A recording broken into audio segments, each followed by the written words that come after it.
You know, whatever your bank account looks like or who's yelling at you, you kind of forget that, and just to see the excitement from a little kid to a 70-year-old man, you know, that's doing something pretty awesome. And you know, it's definitely because of Bob Chandler and Kramer, and I know we all had little parts in it, but you know, you guys started it, and to me it's awesome to see 30 years later what 50,000 people can do in the Astrodome. And I just, that's the only show I go to anymore. Not even the Astrodome, Reliant Stadium.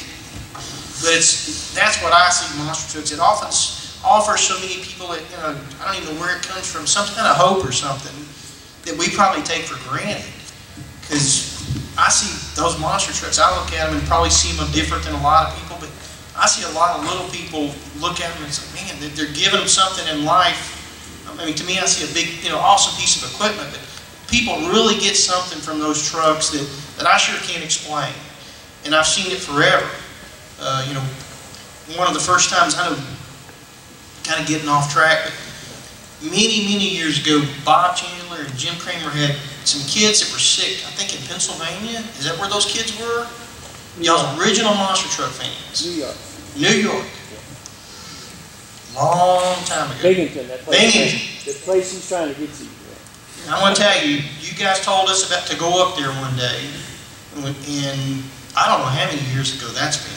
Long, and those kids back then had way more problems going on in their life than what we would ever dealt with. They loved Bigfoot. That whole house I walked into was Bigfoot.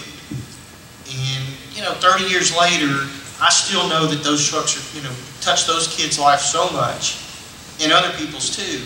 Besides the excitement of flying through the air and all that, you know, there is some kind of freaking therapy coming from those trucks. I don't know how to explain it, but I'm going to tell you, it's changed a lot of lives from us up here having fun with them. But, you know, you can see people's lives just change from those trucks. That's one of the things that keeps us going. Yeah. And keeps the kids out of trouble. Exactly. Because it gives them something. These guys are good role models right here. I believe that with all my heart and soul. And the trucks, if these guys had a nickel for every kid that walks over and sat in one of the wheel wells or on the tires and smiled, you'd be multi-millionaires. But I think you kind of are anyway, because you've done that. You've made people happy for 2.5 hours. They can forget their troubles, their miseries. It's something a family does together.